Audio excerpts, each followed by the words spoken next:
Nah ini tingkat pertama masih sholat, tapi sholatnya lalai karena kesibukan. Tingkat kedua, ada yang bahkan sudah nggak sholat karena merasa sibuk. Masya Allah, sibuk kerja, sibuk proyek, sibuk ini, nggak sholat. Buatlah kesibukan yang tidak melanggar ketentuan Allah. Toh tidak akan mengurangi rizki. Apa dengan Anda pikir Anda bekerja, dapat kelihatannya banyak sampai 1 T dengan meninggalkan sholat, rizki Anda akan bertambah? Tidak. Ada orang yang di akhirat dikonfirmasi, kamu kok kenapa bisa ke neraka? Padahal kamu itu begitu populer saat di dunia. Kamu itu begitu dikenal saat di dunia. Kamu itu begitu terhormat di dunia. Malaikat nanya. Nanyanya ini ada nilai perendahan di dalamnya. Hei, orang yang terhormat, orang hebat saat di dunia, kok bisa ke neraka? Apa jawabannya? Lam naku minal musallin. Perhatikan, jawaban cepat langsung mengkonfirmasi. Karena itu nunnya dibuang. Asalnya lam nakun. Nunnya dibuang untuk memberikan pernyataan cepat bernada penyesalan. Kenapa dulu saya nggak lakukan ini? Lam naku minal musallin. Kami dulu nggak sholat. Kami menyesal kenapa dulu saya nggak sholat. Sekalipun. Jangan pernah engkau bersikap demikian. Yang tadi itu. Sesibuk apa sih engkau sampai engkau lupa akan meninggal? Sesibuk apa sih engkau sampai lupa dengan perintah Allah? Sesibuk apa sih engkau sampai enggak sholat? Sesibuk apa sih engkau sampai saling merendahkan? Sesibuk apa sih engkau bahkan kesibukanmu menjadikan kau menggadaikan akidahmu? Kalla, jangan lakukan itu. Sekalipun jangan pernah terjadi seperti itu. Aku sudah berikan yang terbaik untuk hidupmu. Hidup engkau dihormati, wafat engkau diberikan kenikmatan. Kalla, jangan pernah lakukan seperti itu.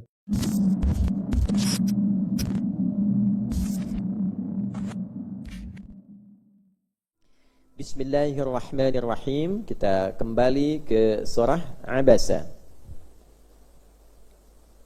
A'udzubillahi minasyaitonirrajim. Bismillahirrahmanirrahim. Kita sedikit sambungkan dari ayat 17 dulu. Kemudian nanti kita teruskan kepada pembahasan yang baru di hari ini. Qutilal insanu ma aktsarah. Karena sudah dibacakan tempo lalu, saya langsung ke maknanya.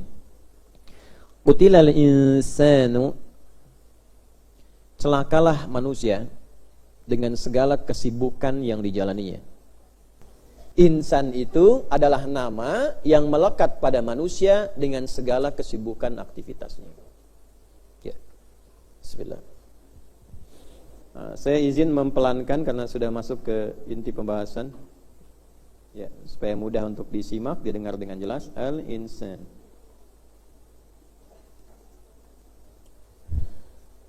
Al-insan adalah nama yang menunjuk pada manusia berdasarkan kesibukan aktivitasnya. Jadi gambaran singkatnya, dalam satu hari kita diberi oleh Allah Subhanahu wa taala waktu umumnya 24 jam. Saya sebut 24 jam ini sebagai waktu umum karena kita tidak tahu di antara kita dari 24 jam ini di jam yang mana kita kembali kepada Allah. Dari 24 jam ini saya, Anda, kita, bapak dan ibu, kita semua kan punya kegiatan kan? Ya? Yang bagus itu direncanakan. Dibuat agendanya. Jam sekian saya kerjakan apa, jam sekian saya kerjakan apa. Itu nanti di antara petunjuknya ada di Al-Qur'an, misalnya surah 59 ayat 18. Ya ayyuhalladzina amanu taqullaha wal tanzur nafsum ma qaddamat lighad. Kemudian ditafsir di Quran surah 94 Al-Insyirah. Fa idza faraghta fansab. Kalau tugas satu selesai, rencanakan yang kemudian. Nah, paling bagus sebelum tidur disiapkan dulu. Besok mau mengerjakan apa, siapkan apa. Nanti bangun, direview agenda itu, disiapkan bukan hanya dunianya, tapi nanti juga aspek akhiratnya. Allah ridha tidak, tersusun tidak agendanya. Nanti kalau ini dikerjakan, pertaruhan dunianya bagaimana, konsekuensi akhiratnya seperti apa. Saya kalau mengerjakan ini, kalau saya meninggal, kira-kira saya ke surga atau ke neraka? Jadi kalau berpikirnya sampai ke situ, pekerjaannya terjaga. Anda mau kerja, mau ngerjakan proyek, saat yang sama ada tawaran korupsi. Bangun tidur sampai dipikirkan, kalau saya terima sogokan, terus saya meninggal, kira-kira ke surga enggak gitu. Ya, karena itu kalau Anda baca di Sunan Abu Daud nomor hadis 1367,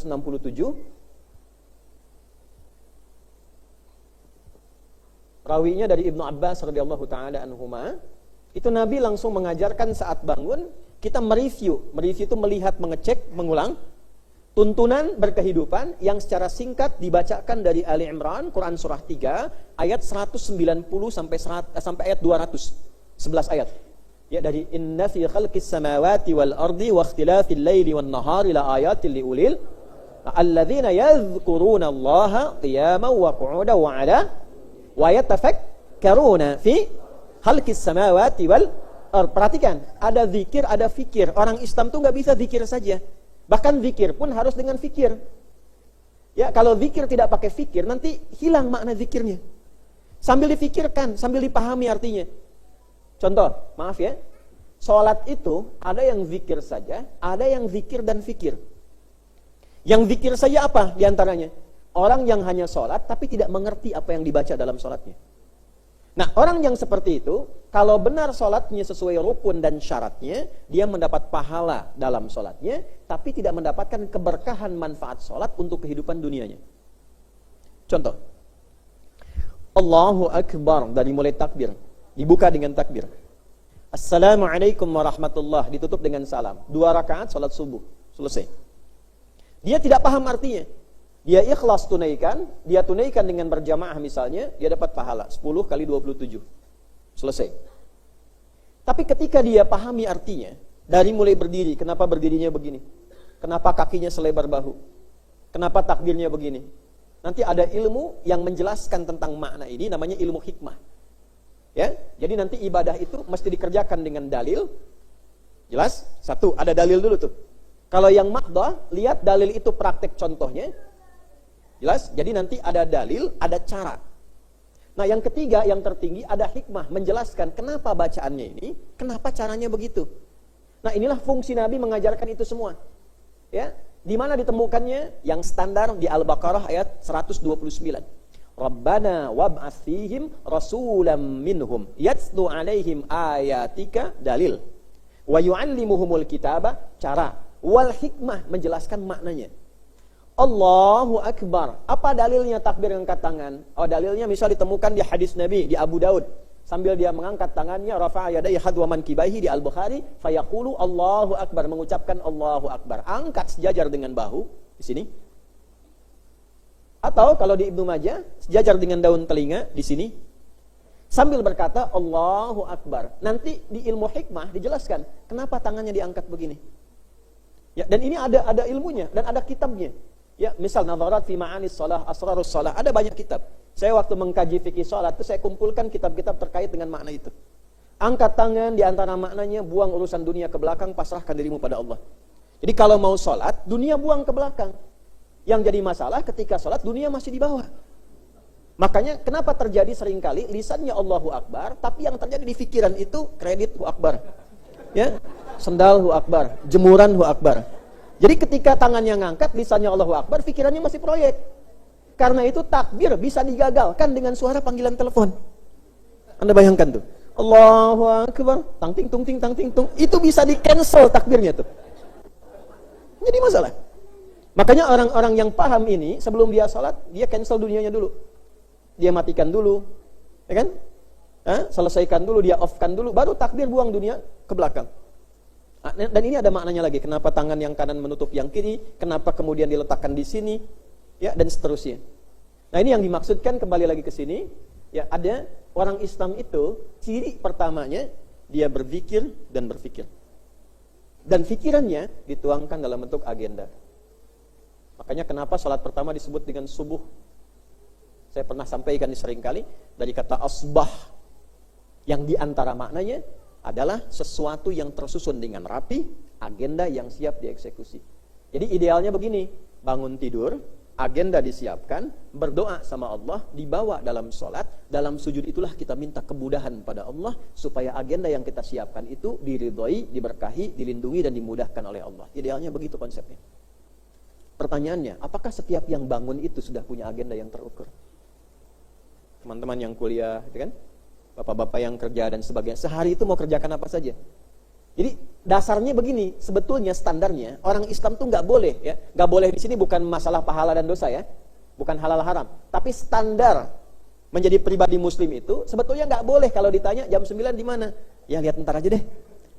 Ya, dia terukur tuh. Nah, dari segala ukuran agenda ini, jadilah kemudian kegiatan, dari kegiatan ini menjadi kesibukan. Nah, kegiatan yang kemudian dikerjakan sehingga menjadi kesibukan itu yang disebut dengan nama insan. Utilal insanu, apa kaitan dengan ayat? Celaka manusia itu dengan segala kesibukannya, ma'akfarah, yang menjadikan kesibukan itu begitu ingkar. Iya, karena kesibukannya dengan perintah dan ketaatannya kepada Allah. Jadi ada kesibukan-kesibukan yang dikerjakan itu saat dilakukan dia merasa sibuk dan ingkar terhadap perintah Allah, menyalahi ketentuan Allah. Pertanyaan dasarnya begini, kok bisa sih kesibukan kamu itu menyalahi ketentuanku? Kamu siapa sih? Bahasa pendeknya gini, so sibuk. Yuk kita turunkan 3 aja yang pokok perintah Allah. Ibadah, muamalah. Yang paling berbahaya, akidah. Ini saya letakkan di akhir karena ini puncak tertingginya. Ada kesibukan yang menyalahi ketentuan ibadah. Awas, hati-hati. Contoh, yang paling pokok, sholat. Ya. Tingkat pertama, ada orang yang saking merasa sibuknya, sholat itu tidak menjadi prioritas. Masih sholat, tapi sedikit. Kalau lagi pengen, sholat. Kalau enggak. Pas gitu. Pas pengen, sholat. Pas enggak pengen, tidak. Nah, sholatnya pun dibawa untuk memenuhi kebutuhan kesibukannya. Kalau ada kepentingan kesibukan, dia sholat. Kalau tidak ada kepentingan kesibukan, dia enggak sholat. Misal, ini bahasa Quran ya, bisa. Ada sholat untuk kepentingan pencitraan misalnya. Anda awas hati-hati ya, jangan sembarangan potong video nih. Ini saya lagi betul-betul jelaskan Quran nih. Ganti bahasanya, menarik perhatian. Ya. Oke, pelan-pelan. Bahasa kerennya pencitraan, kan? Lagi musimnya, ya. Misal nih, kalau kedudukan musim-musim pemilu, kan? Kalau lagi pengen nikah nyari perhatian mertua, gitu kan? Sama aja sebetulnya. Ya, yang mahasiswa nyari perhatian dosen karena dosennya yang ini lagi senang ke masjid cari perhatian. Jadi intinya begini, dia sholat itu karena hanya ingin dilekatkan kepada kesibukannya. Kalau nggak ada kesibukan yang mengharuskan dia sholat, dia nggak sholat. Dia pakai jilbab itu memang lagi perlu aja. Kalau nggak ada perlu dalam kesibukannya, dia nggak pakai jilbab. Itu untuk perbandingannya. Maka turun ayat, fawailul lil musallin, celaka orang sholat itu. Kok ada orang sholat celaka? Tapi jangan dipotong. Memotong itu jadi masalah. Potong video aja jadi masalah, apalagi motong ayat. Ya? Siapa yang dimaksud orang sholat celaka ini? Teruskan. Alladzina hum an salatihim, yang lalai dalam penunaian sholatnya. Kenapa lalai? Alladzina hum yura'un, karena ini ingin dilihat. Ria itu karena ria adalah ingin dilihat makhluk, mencari perhatian makhluk. Mencari perhatian Allah namanya ihsan. Ihsan, mencari perhatian Allah, ingin dilihat oleh Allah ibadahnya. Itu ada di hadis Muslim nomor hadis yang ke-8. Anta'budallaha ka'annaka tarahu fa illam takun tarahu fa innahu yarak. Engkau beribadah merasa diawasi Allah walaupun kau tak melihatnya, tapi engkau ingin mendapatkan perhatian Allah, merasa dilihat Allah. Lawannya ria, merasa dilihat makhluk. Jadi kepentingan sholatnya ingin dilihat orang, bukan ingin dilihat Tuhan. Jelas? Ya, ini yang kita sebut tadi mencari perhatian apa? Makhluk. Ya, semua, bukan hanya sholat saja. Karena itu sholatnya menjadi terbatas. Nah, sifat ini yang ditegaskan oleh Quran menjadi karakter nifak namanya. Orangnya munafik. Ya, hanya membawa kepentingan dirinya saja. Ya, nifak orangnya apa? Nah, dari mana bisa disimpulkan sholatnya sedikit? Kalau lagi butuh saja. Nanti ada di An-Nisa, di ayat berapa? 142. Quran surat 4 ayat 142. Innal munafiqina yukhadi'una Allah wa huwa khadi'uhum Wa idza qamu ilas salati qamu kusala yuraunan nasa wa la yadhkurunallaha illa qalila. Sungguh tanamkan dalam hatimu, jangan sampai terjadi pada dirimu sifat nifak yang melekat pada orang yang menjadi munafik, memiliki ciri dalam ibadah. Apa di antara cirinya? Dia berusaha melakukan kamuflase, tipu-tipu terhadap Allah dalam ibadah. Ya, bagaimana cara prakteknya? Dia membawa kepentingan ibadah hanya untuk memenangkan urusan dunianya saja. Kadang-kadang dia terlihat sholat, tapi sholatnya tipu-tipu, hanya untuk cari perhatian supaya manusia lihat dia sholat. Maka manusia memberikan perhatian kepadanya. Oh, soleh juga ternyata, bapak ini sholat, bapak ini begini. Tapi motivasinya bukan untuk memenuhi kewajiban ibadah, hanya untuk memenuhi kebutuhan kesibukannya. Dan dengan itu tertarik kepada kepentingan nafsunya. Maka disoal oleh Al-Quran, Qutilal insanu ma akfarah. Apa sih kesibukanmu itu? Sampai engkau menggadaikan ibadah demi kepentingan duniamu. Ya, jelas di sini? Sini dulu sebelum kita teruskan ayatnya. Nah ini tingkat pertama, masih sholat, tapi sholatnya lalai karena kesibukan. Tingkat kedua, ada yang bahkan sudah nggak sholat karena merasa sibuk. Masya Allah, sibuk kerja, sibuk proyek, sibuk ini, nggak sholat. Nanti ini dikonfirmasi. Kalau ada ayatnya, berarti terjadi dalam kehidupan. Nah, ditemukan di Quran surah Al-Mudaththir. Surah keberapa? 74, ayat ke-42. Quran surah 74, ayat ke-42. Ma salakakum fi saqar? Qalu lam naku minal musallin. Ada orang yang di akhirat dikonfirmasi, kamu kok kenapa bisa ke neraka? Padahal kamu itu begitu populer saat di dunia. Kamu itu begitu dikenal saat di dunia. Kamu itu begitu terhormat di dunia. Malaikat nanyanya ini ada nilai perendahan di dalamnya. Hei, orang yang terhormat, orang hebat saat di dunia, kok bisa ke neraka? Apa jawabannya? Lam naku minal musallin. Perhatikan, jawaban cepat langsung mengkonfirmasi. Karena itu nunnya dibuang. Asalnya lam nakun. Tapi nunnya dibuang untuk memberikan pernyataan cepat bernada penyesalan. Kenapa dulu saya nggak lakukan ini? Lam naku minal musallin. Kami dulu nggak sholat. Kami menyesal kenapa dulu saya nggak sholat. Nah, ya, jadi hati-hati. Itu disoal oleh Allah. Qutilal insanu. Apa sih kesibukannya? Sehingga dengan sibuk itu menjadikan dia meninggalkan sholat. Sesibuk apa sih engkau sehingga lupa dengan sholatmu? Ketika ayat ini turun, dia tidak turun mandiri. Nanti membawa celah pintu terbuka lagi untuk mengembalikan kita kepada fitrah. Jadi informasi ini disampaikan untuk membangun kesadaran supaya yang sholat pertahankan sholatnya, yang belum masuk kepada bab sholat kerjakan sholatnya karena pintu hidayah masuk. Begitu hidayah diambil, ya, kemudian amal dikerjakan, ditutup kemudian dosa-dosa yang dulu, dibuka lembaran baru, dihapuskan yang dulu, dibuka yang baru. Itulah indahnya Islam. Jadi ada kesibukan yang mempengaruhi sisi ibadah. 1. 2. Halo, kenapa diam begini? Tenang ya, tenang. Jadi kalau kita terpilih mendengar, itu artinya kasih sayang Allah.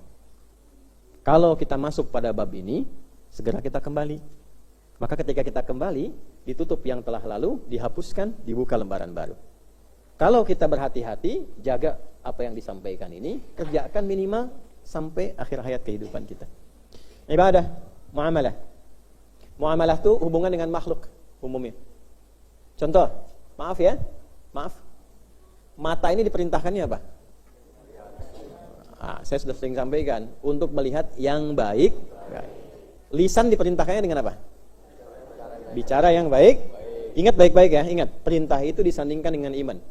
Kullil mu'minina, imannya dulu. Yaghuddu min absarihim. Wa kullil mu'minati, perempuan imannya dulu. Yaghuddna min absarihinna.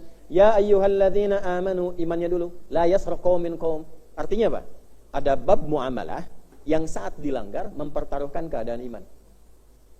Kalau ini dikerjakan, hati-hati, dengan baik, pertanda imannya kuat. Kalau menyalahi ketentuan ini, berarti ada yang salah dalam imannya. Ada yang lemah, ada yang perlu diperbaiki. Paham sampai sini? Yuk, kita terapkan misalnya. Ya ayyuhalladzina amanu la yaskhar qaum min qaum la yaghtab ba'dukum ba'dha. Hei orang-orang yang merasa punya iman, jangan saling mencela. Jangan bikin gosip, jangan bikin hoax. Jangan menjelek-jelekan orang. Pertanyaan saya, ada nggak dalam interaksi kehidupan kita yang karena kesibukan kita beraktivitas, ya, boleh jadi ada peluang mencela orang lain. Bahkan sekarang bisa terjadi orang yang sibuk ngaji pun bisa mencela. Ini saya agak menyayangkan ini. Ya, karena yang dikajinya Al-Quran, Al-Quran memerintahkan dengan A, dia bergeser ke B. Karena yang dikajinya hadis, hadis memerintahkan A, dia bergeser ke B. Maka ditanya balik oleh Al-Quran, kamu apa sih kesibukanmu itu sehingga dengan sibuk kamu melanggar perintah muamalah? Ya, kata Quran jangan menipu, dia nipu. Kata Quran jangan mencuri, jangan korupsi, dia korupsi. Dia mencuri. Jangan saling menjelekkan, dia menjelekkan. Berarti ada ayat yang bergeser. Nah, kesimpulannya apa? Kesimpulan yang pertamanya adalah hati-hati. Kalau kita gabungkan ini, buatlah kesibukan yang tidak melanggar ketentuan Allah. Toh tidak akan mengurangi rizki. Apa dengan Anda pikir Anda bekerja, dapat kelihatannya banyak sampai 1 T dengan meninggalkan sholat, rizki Anda akan bertambah? Tidak. Rizki itu Allah telah tetapkan kadarnya sesuai dengan batas usia kita, tidak dipengaruhi dengan pekerjaan kita. Ikhtiar itu hanya wasilah supaya rizki turun. Tapi kalau Anda bekerja apapun dengan cara yang baik, turunnya segitu juga. Nanti berkahnya datang. Tapi kalau Anda kerjakan dengan cara yang tidak baik, turunnya pun segitu, cuma berkahnya hilang, yang datang dosanya. Contoh, jangan kita lah. Ada orang korupsi misalnya. Sampai 1 T. Tapi ketetapan Allah, rizki dia selama hidup hanya 1 miliar misalnya. Maka apa yang terjadi? Yang dia dapatkan, yang dia konsumsi akan 1 miliar saja sampai meninggal. 999 miliarnya itu hanya kumpulan dosa yang dia kumpulkan dalam hidupnya. Ini saya tanya sama Bapak Ibu, kalaupun dapat 1 triliun haram, emang makannya sehari jadi 100 kali? Yang dimakan kan punya batasan juga. Yang diminum punya batasan juga. Anda walaupun mau pakai perhiasan emas, misalnya kalung 100 kilo gitu kan, bisa mau dipakai, kan? Tetap saja yang dikonsumsi itu sesuai dengan batas rezekinya. Ya, jadi saya ingin berbagi untuk kita semuanya, udah ikuti aturan Allah saja. Kalau cari pekerjaan yang kira-kira dengan melamar kerja kehilangan sholat, gak usah diambil. Ya, karena Anda cari pekerjaan apapun dengan sholat, rezeki turun juga. Cuma resikonya ketika meninggal, nah ini ada hal berat yang akan dihadapi. Paham sampai sini? Oke. Yang ketiga yang berbahaya ini, kalau zaman semakin berubah, maksiat semakin banyak, resikonya bukan hanya ibadah dan muamalah lagi, tapi kehilangan akidah. Ya.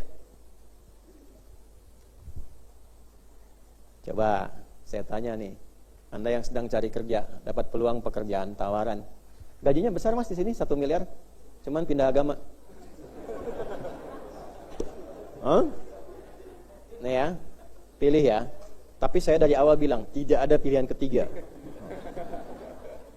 Anda melamar kerja, dapat 1 juta, bisa sholat. Tapi ada tawaran kedua, 1 miliar, pindah akidah, murtad. Pilih mana? 1 miliar murtad atau 1 juta sholat?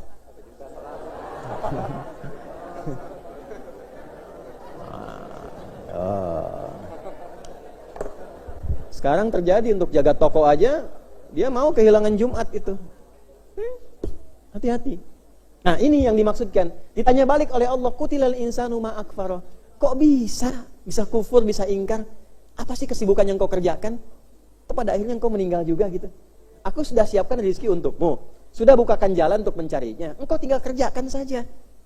Dan kenapa kemudian kau merasa sibuk dengan bergeser pada ketentuanku? Itu pertanyaan pertama tuh. Jadi Allah mengkonfirmasi, tapi setelah itu indah, mengembalikan pada fitrah dengan cara yang lembut. Ditanya balik dulu untuk berpikir, dibalikan lagi, dibimbing caranya untuk kembali. Itu luar biasanya. Paham sampai sini? Baik. Qutilal insanu ma akfarah min ayyi syai'in khalaqah. Dibalikin lagi. Setelah merasa besar dan hebat itu, coba deh kamu ingat-ingat lagi. Dari apa sih kamu diciptakan? Ya. Min nutfatin khalaqah. Kamu ini kan sesungguhnya dari dasar yang kecil, yang terpancar, yang kecil, bahkan terhinakan. Artinya orang kalau kena itu pun kecipratan pengen dibersihkan, ya, dibagusin lagi, dibersihkan kembali. Nah, kamu tercipta dari itu, tercipta dari sesuatu kecil, yang rendah. Kadang-kadang dibuat fenomena alam supaya kelihatan bahwa kita itu kecil. Ya, coba lihat yang kasus viral kemarin tuh. Nanti dari sini pasti ada orang potong nih videonya, ya, yang musibah di Rinjani itu. Ya kan? Orang dari drone dilihatnya horizontal, kelihatannya kan biasa ya. Di zoom kan? Tapi ketika dikembalikan kelihatan betapa kecilnya kita itu sebagai makhluk. Baru satu gunung. Dilihat betapa besar dan curamnya keadaan. Satu gunung saja. Dan kita berdoa semoga siapapun yang hobi mendaki diselamatkan oleh Allah. Dan yang kedua yang terpenting, dia mendapat hidayah sampai kenal Allah. Kalau sampai naik ke atas gunung belum kenal Allah juga, kemana lagi dia mesti diantarkan?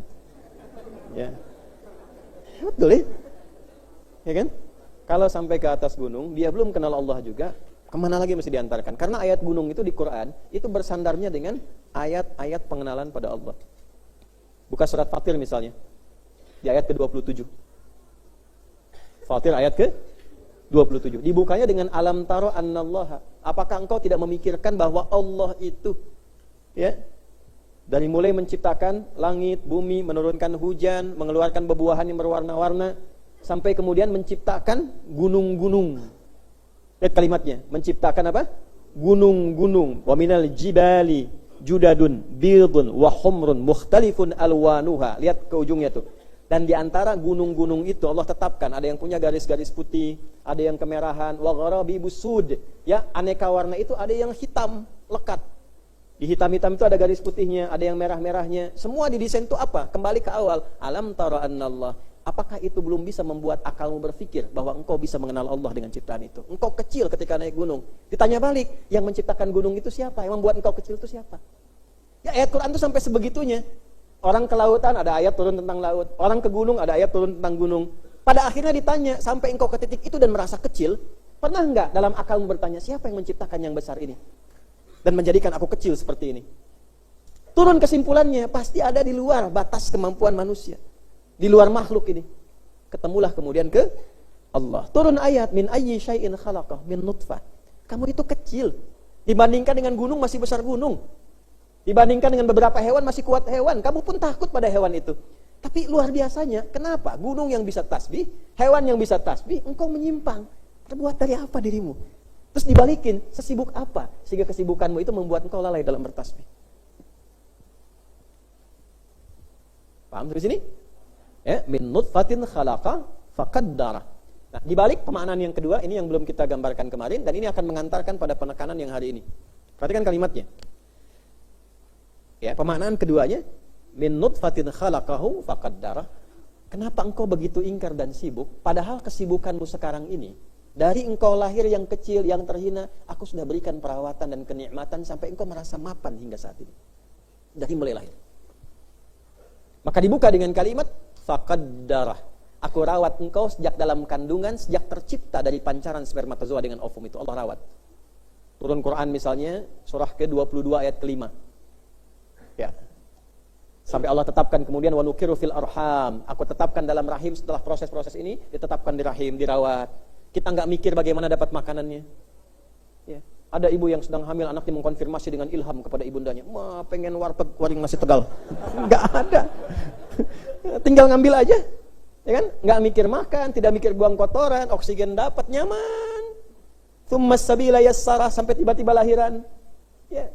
Bahasa gampangnya gini, aku rawat engkau dari enggak ada jadi ada. Ya, dari enggak mikir dapat apapun sampai sekarang kau matang.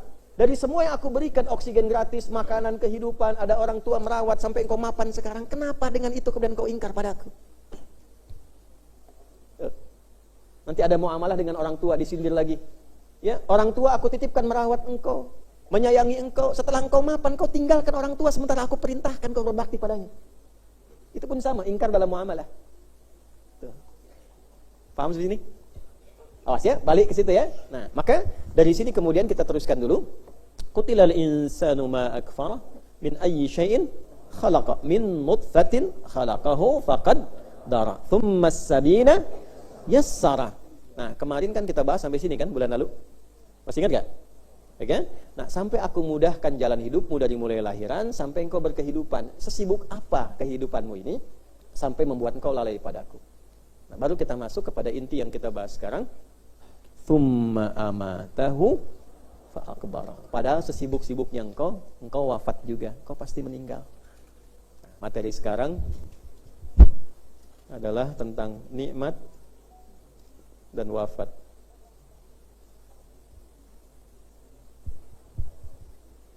Saya ulang ya, bahasa kitanya nih.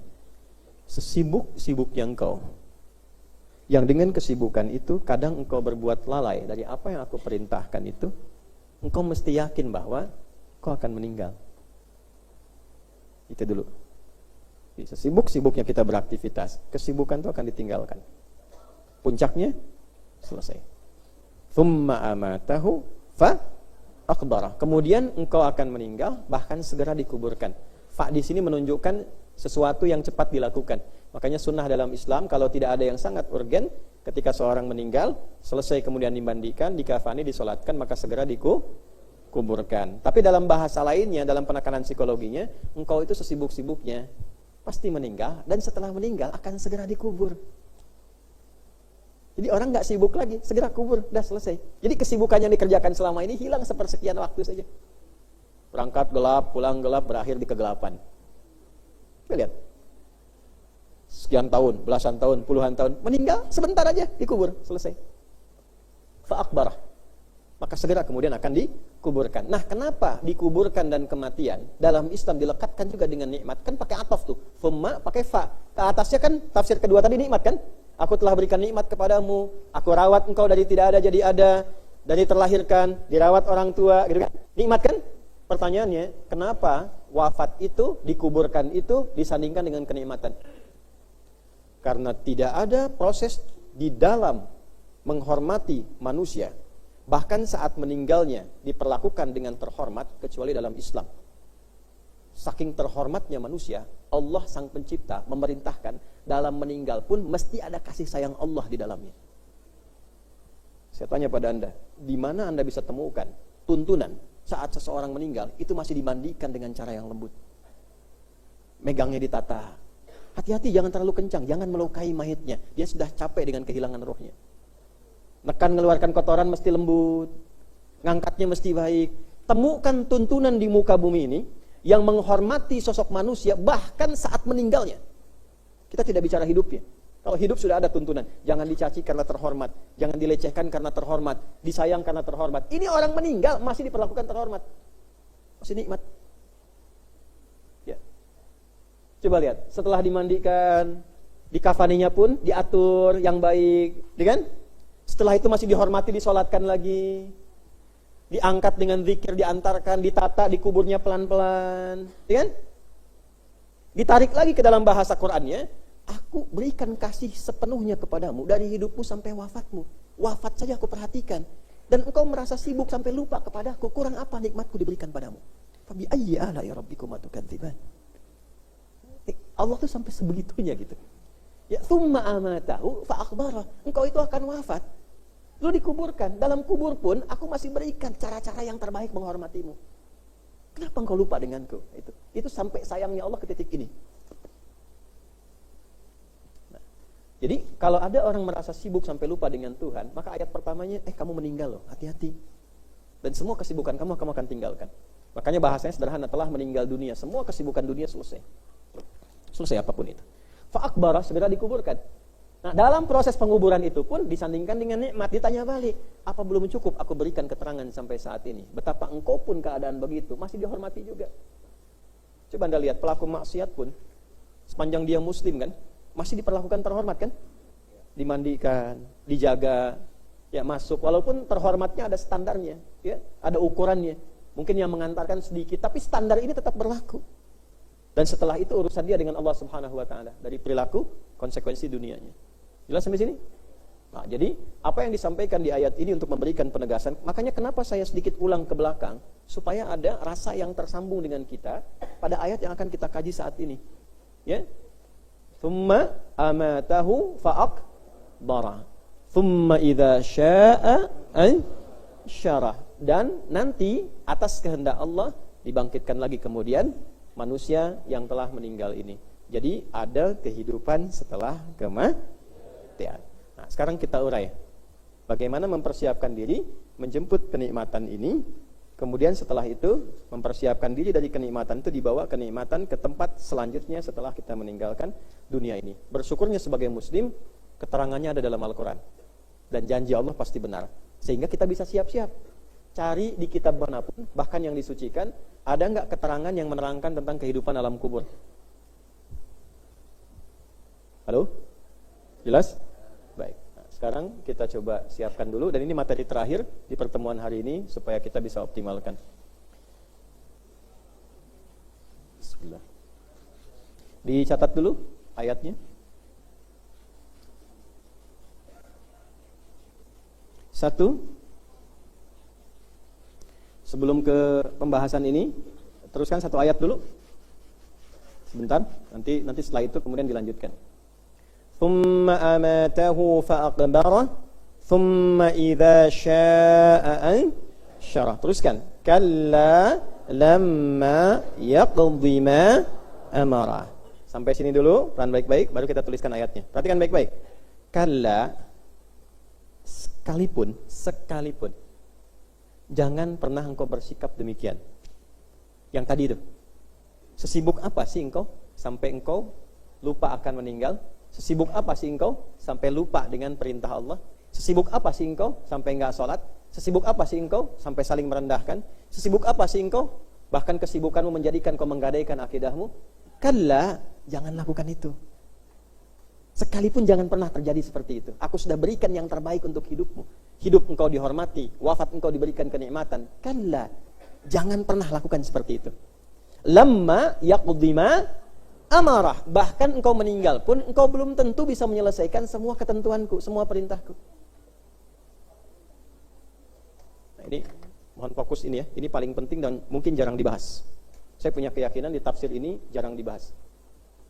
Perhatikan baik-baik. Ini hidup, kemudian wafat, meninggal. Ya, selama hidup kita punya tugas menunaikan perintah Allah, menjauhi larangan. Nah, dua tugas itu secara singkatnya disebut dengan takwa namanya. Hidup itu tugasnya meningkatkan takwa. Karena itu kenapa setiap Jumat kita yang laki-laki diingatkan supaya dibawa pulang ke keluarga. Ya, hai orang-orang yang beriman, jamaah sekalian, kan jamaah Jumat yang dirahmati Allah, mari kita meningkatkan takwa kepada Allah dengan cara menunaikan perintah Allah dan menjauhi larangannya. Ya, nanti setiap ibadah pun kalau tidak di awal ujungnya takwa. Salat, dzalikal kitabula hudal lil taqwa. Siapa orang takwa itu? Alladzina yu'minuna bil ghaibi wa yuqimunas puasa. Ya ayyuhalladzina amanu kutiba alaikumus kama kutiba alal ladzina la'allakum haji wa tazawwadu fa inna khairaz zadit taqwa. Kurban kemarin, la yanalallaha luhumuha wala dima'uha walakin yanaluhu taqwa minkum. Hidup muamalah, inna akramakum indallahi atqakum, semua takwa. Dan tugas takwa itu kita kerjakan selama hidup sampai wafat. Nah, Allah memberikan statement, kalla lamma yaqdi ma amara. Hei yang kau sibuk itu, selama kesibukanmu boleh jadi engkau belum pernah menyelesaikan semua perintahku. Ya kan? Nah, apa makna terdalam ayat ini? Supaya kita paham untuk menyusun agenda takwa kita selama hidup sampai dengan meninggal. Ayo keluarkan perintah Allah dari dua yang besar tadi. Ini saja kita kerjakan sampai meninggal. Walaupun mungkin semuanya belum tentu pernah dikerjakan. Tapi minimal kita pulang itu dihitung dengan ikhtiarnya, ada kesungguhan mengerjakan itu. Ya. Nah, dua inilah yang kita turunkan. Satu, kerjakan perintah. Dua, jauhi larangan. Apa yang dikerjakan, apa yang dijauhi, ini, tiga ini nih, Bu, Pak. Tiga ini saja. Akidah, jangan musyrik. Agak, sampai meninggal. Jangan murtad, ya agak. Sampai kita bisa mengucapkan di ujung akhir hidup kita, La ilaha illallah. Man qala fi akhir hayatihi atau kama qala sallallahu alaihi wasallam, siapa yang di akhir hidupnya mampu mengucapkan kalimat la ilaha illallah dakhalal jannah, terjamin surga dia. Masuk surga. Tapi itu menjaga itu dengan apa? Dengan ibadah dan dengan muamalah. Itu hubungannya. Jadi kalaupun Bapak Ibu latihan dari sekarang, la ilaha illallah, la ilaha illallah, enggak pernah ibadah, enggak pernah salat, enggak pernah baca Quran. Hobinya cuma dengar nyanyi ini itu macam-macam, pesta. Enggak nyambung. Karena setan datang dengan kebiasaan nanti. Ya, kebiasaan joget-joget. Nah, sakaratul mautnya joget. Ya, kebiasaan mabuk. Kebiasaan mencela, itu setan datang dengan kebiasaan. Kalau kebiasaannya yang enggak disenangi setan enggak hadir. Walaupun berusaha dia, tapi malaikat menjadi tameng. Biasa sholat, Masya Allah, dalam sujud, Subhana rabbiyal a'la wa bihamdihi, meninggal. Masya Allah. Mau meninggal dalam sujud? Nanti bentar lagi zuhur ya. Kalau pas ajal loh, kalau tiba ajalnya. Nah, ini yang kita keluarkan dulu, kembalikan dulu ke sana. Satu, akidah jaga ya, hati-hati. Kenapa? Karena nanti akan tiba masanya menjaga akidah itu tidak mudah. Hati-hati, menjaga akidah tidak mudah. Ya, memang dulu tuh kelihatan sekali hitam putih, sekarang bisa abu-abu. Ada paham-paham yang tidak jelas. Ya, hati-hati ya, ini yang pakai seragam-seragam, kadang di bawah study tour, tiba-tiba dapat pengajian, bahasanya pengajian, isinya semua agama sama, menuju pada Tuhan yang sama, cuma caranya beda-beda. Dibawa masuk ke tempat ibadah orang lain, terus meninggal di situ, gimana kira-kira? Ada, itu dibawa dulu. Ya, tapi kita sangat elegan karena kita satu-satunya yang punya kaidah lakum dinukum.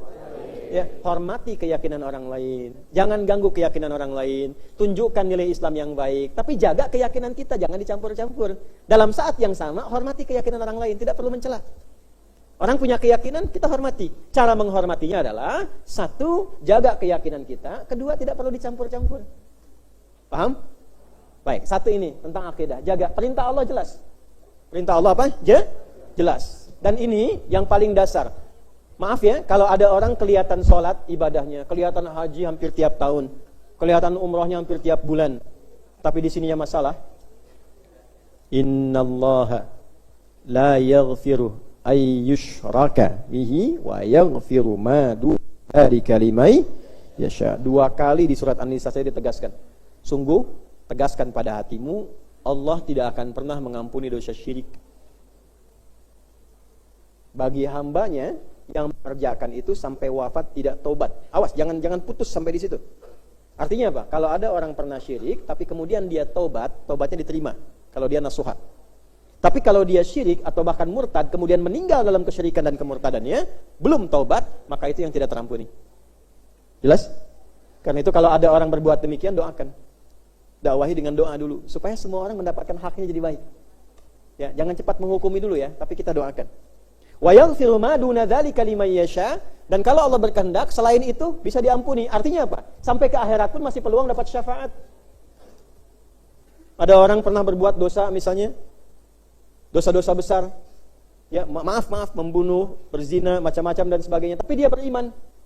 Dia dihukum dulu. Dia bertobat, benar-benar tobatnya sesuai ketentuan, diampuni di dunia, tidak disoal di akhirat. Dia bertobat tidak maksimal, dihitung amal solehnya, ditimbang dengan amal salahnya. Karena tinggi amal salahnya, dihukum dulu, diberikan hukuman, Allah adil, hukum dulu. Setelah selesai kadar hukumannya, karena ada masih imannya, dibawa dengan imannya, dimasukkan ke dalam surga. Tapi supaya orang tidak berpikir begini, ntar juga ke surga, yang penting beriman, kan? Maka diturunkanlah ayat-ayat neraka yang dahsyat. Nih, yang kamu pandang bahwa nggak apa-apa, paling sehari 2 hari ke neraka, ya kan? Turun ayat. Innal ladzina kafaru bi ayatina sawfa nuslihim nara. An-Nisa 56. Orang-orang yang sengaja menyimpulkan ingkar kepadaku, sengaja, paling karena ada iman ke neraka paling sebentar lah, habis itu ke surga gitu kan. Nah, orang-orang yang punya kesimpulan seperti itu, saufan nuslihim nara, aku perintahkan pada malaikat nanti untuk merendahkannya di hari kiamat, tarik ubun-ubunnya, rendahkan dia begini. Kemudian celupkan, nusli itu celupkan, dicelupkan ke neraka. Ibu pernah bikin teh celup? Begini kan? Nah, nanti caranya gini, celupkan, angkat lagi, celupkan, angkat lagi. Kullama najijat juluduhum baddalnahum juludan ghairaha liyadzuqul azab. Setiap diangkat, dibalikin lagi sampai kulit-kulitnya, sampai indera perasanya sempurna lagi. Ini gambaran begini, kalau ada yang dicambuk kan kena kulit kan indera perasa ya, sakit kan? Tapi cambukan kedua, ketiga, setelah terkelupas, terbiasa, agak berkurang kan sakitnya. Nah ini, masukin neraka, angkat, dikembalikan lagi kulitnya supaya terasa lagi seperti yang pertama. Nah, sekali celup berapa? 1 harinya kan 1000 tahun. Artinya 1 detiknya kurang lebih 48 hari. Jadi kalau ada yang dicelupin sedetik aja, itu rasanya sama dengan 48 hari di situ. Masih mau? Tuh yang bikin-bikin AI kemarin tuh, wisata ke neraka, makan tuh neraka.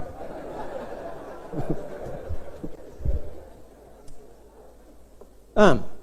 Nah, itu akidah. Nah, ini masalahnya apa? Kalau persoalannya bukan akidah, masih ada peluang walaupun tidak dianggap ringan. Tapi kalau akidah selesai, khalidina fiha. Ya.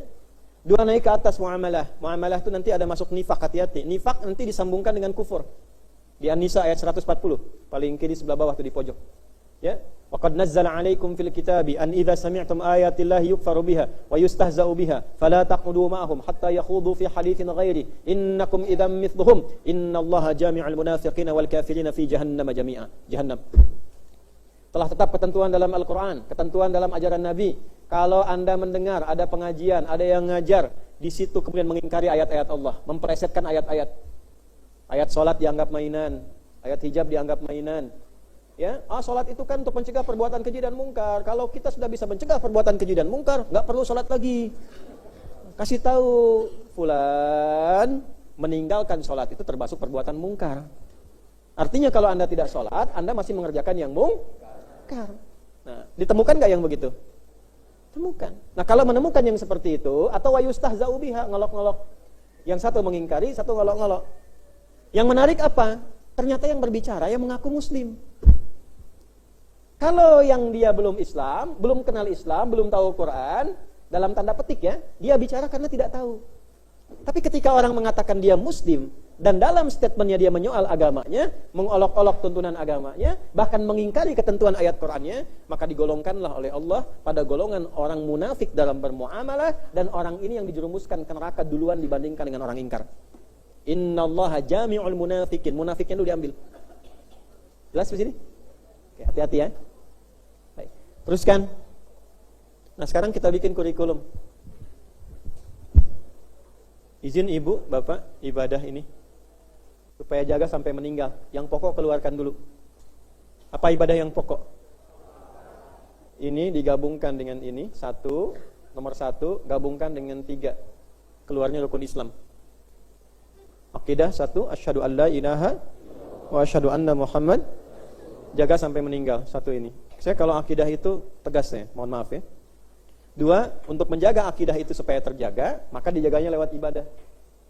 Makanya syahadat dijaga lewat salat. Setiap salat asyhadu an la ilaha wa asyhadu anna Muhammadan Rasulullah. Dalam tahiyat, takbir dibuka dengan apa? Allahu akbar, ya kan? Nah, kalimat Allah. Maka kenapa diperintahkan salat? Salah satunya menjaga akidah. Paham? Baik ya, melatih iman.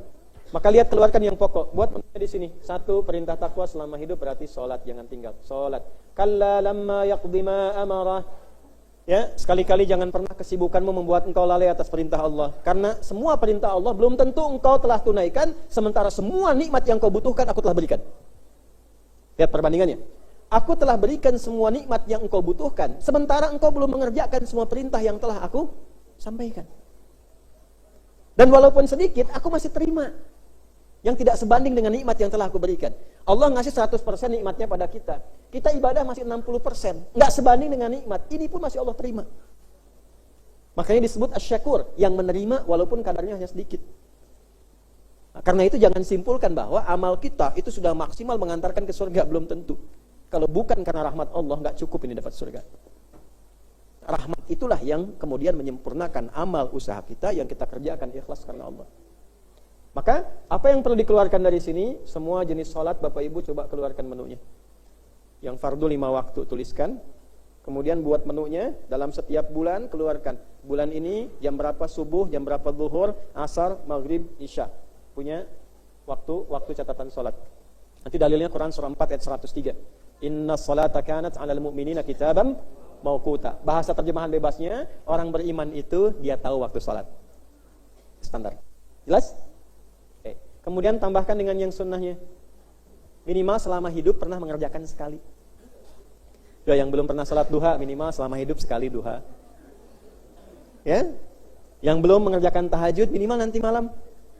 Ya? Sholat tahajud. Minimal pernah sekali. Jadi nanti kalau dihisab, bukunya dibuka, kitabnya dibuka, kita bisa rasa bahagia. Alhamdulillah. Ya Allah, kita kan enak dialognya. Ya Allah, engkau perintahkan sholat, aku sholat. Dibuka filenya, benar nggak sholat?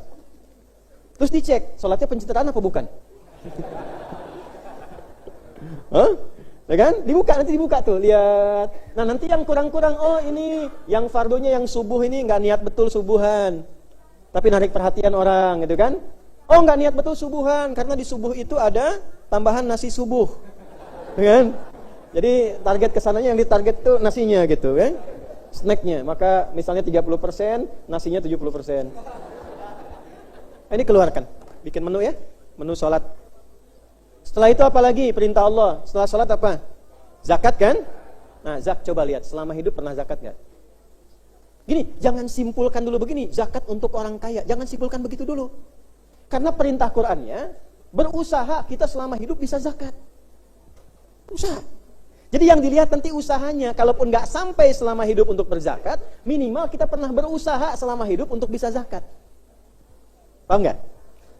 Wa aqimus sholata wa atuz. Ya, dirikan sholat kan setara, wawunya ma'iyah kan?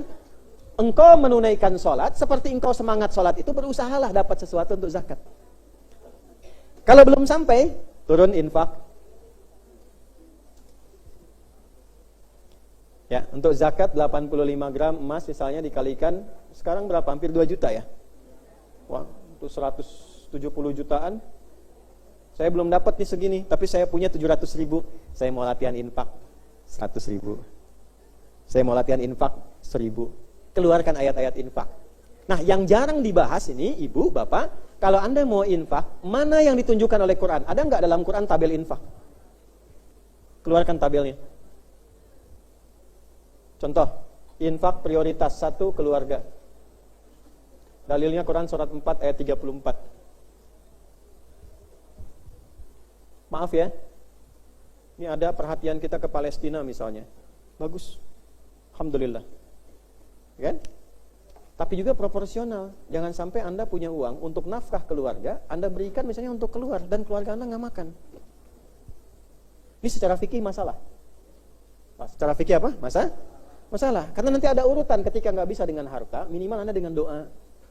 Dalam tahajud Anda mohon.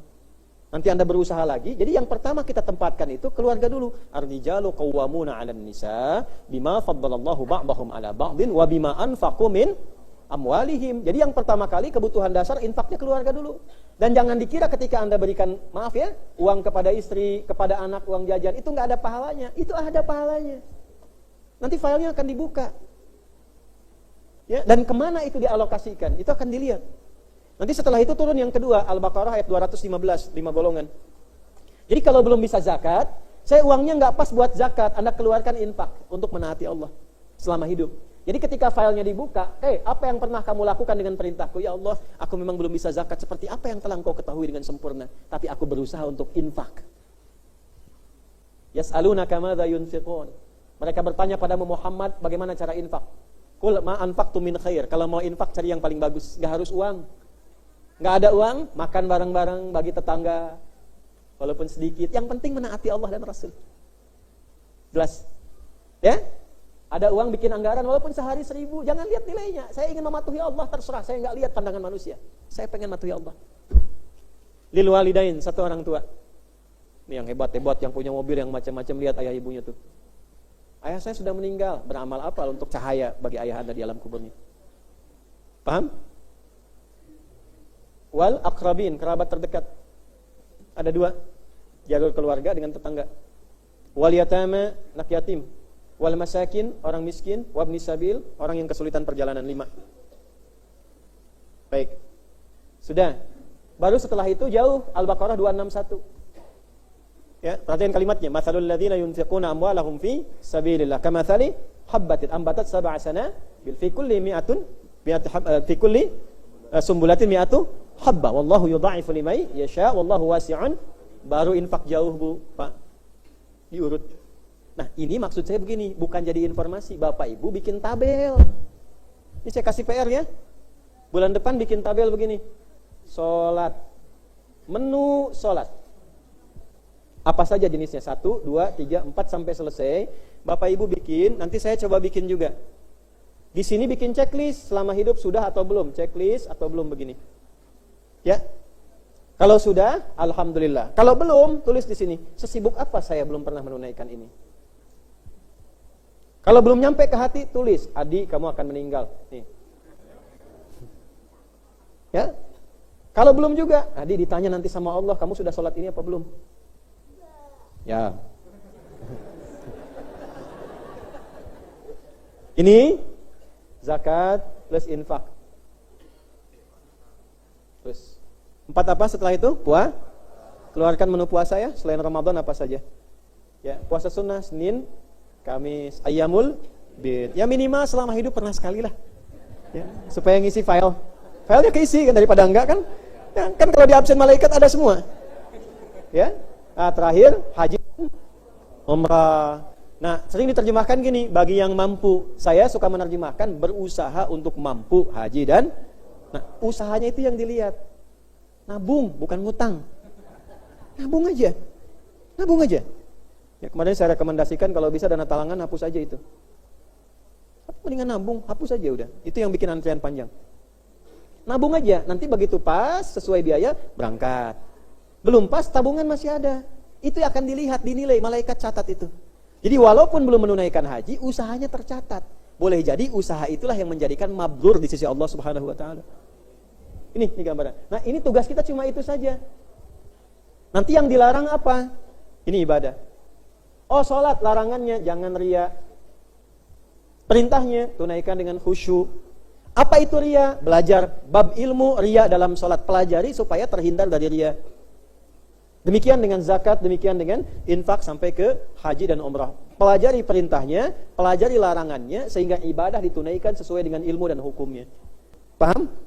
Baik, ini yang kita kerjakan dulu. Setelah itu masuk bab ke sini, muamalah. Saya tutup. Muamalah tuh gini aja, Bu. Pak, kita sharing kunci cepatnya ya. Ini aja nih. Perhatikan telunjuk saya. Ya. Jadi 5. Dari sini. Ini apa? Peci. Kepala. Kepala sampai ujung kaki.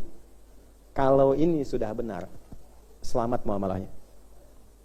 Di sini ada mata. Keluarkan ayat dan hadis petunjuk tentang mata. Belajar target sepekan untuk mengamalkan ayat dan hadis ini. Apa saja fungsi mata, bagaimana cara memandang. Keluarkan ayatnya. Pekan berikutnya, telinga. Bagaimana cara mendengar. Keluarkan ayat-ayat telinga, hadis tentang telinga. Pekan berikutnya, lisan. Sampai selesai ke ujung kaki. Sampai jadi hamba yang seutuhnya. Kalau ini bisa dikerjakan, muamalah jenis apapun, itu insya Allah akan sukses. Sebagai suami, istri di rumah, insya Allah akan sukses. Dibawa keluar dengan tetangga, insya Allah akan selamat. Karena apa? Dia tahu fungsi mengerjakan seluruh bagian tubuhnya. Dalam situasi apapun. Tinggal nanti ditempatkan di mana, belajar babnya.